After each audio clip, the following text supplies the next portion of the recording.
ఎంతమంది భర్తలు మీ భార్య తల మీద చేయించి ప్రార్థన చేస్తున్నారు? దేవుడు మిమ్మల్ని శిరస్సుగా ఉంచాడు, దేవుడు మిమ్మల్ని నాయకునిగా ఉంచాడు, దేవుడు మిమ్మల్ని ఒక అధికారిగా ఉంచాడు, కుటుంబంలో యజమానిగా ఉంచాడు. యజమానిగా ఉంచాడంటే చేయెత్తి బెదిరించడానికి కాదు, యజమానిగా ఉంచాడు అంటే అధికారాన్ని చలాయించడానికి కాదు, యజమానత్వాన్ని, బాధ్యతను, ఆ బాధ్యత ప్రేమలో కూడా మనం చూపించేవారిగా ఉండాలి. మీరు ఇంట్లోంచి బయటకు వెళ్తున్నప్పుడు మీ భార్య మీద చేయించి మీరు ప్రార్థించాలి, ప్రభు నేను తిరిగి వచ్చేంత వరకు నీవే కాపాడయ్యా. తన ఆలోచనలను నువ్వు స్థిరపరిచయ్యా. తన ఒకవేళ ఎమోషనల్ గా లోన్లీగా ఫీల్ అవుతుందేమో, తనకు నువ్వు సహాయకుడిగా ఉండి తనతో మాట్లాడు.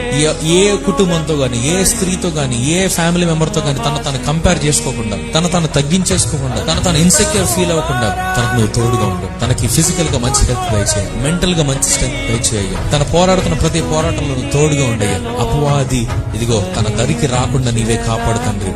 ఆత్మీయంగా ఎక్కడ వెనకబడకుండా. కొన్ని కుటుంబాల్లో భర్తలు స్పిరిచువల్ గా స్ట్రాంగ్ గా ఉంటే భార్యలు వీక్ గా ఉంటారు, లేదా భార్య వీక్ గా ఉంటే భర్త వీక్ గా ఉంటారు, భార్య స్ట్రాంగ్ గా ఉంటే భర్త వీక్ గా ఉంటారు. ఈ రోజున కుటుంబముగా అందరూ బలపడాలంటే you have to fight and you have to pray at the same time. Moshe అలాగే యెహోషువ లాగా పోరాడుతూ ఉండాలి, ప్రార్థన చేస్తూ ఉండాలి.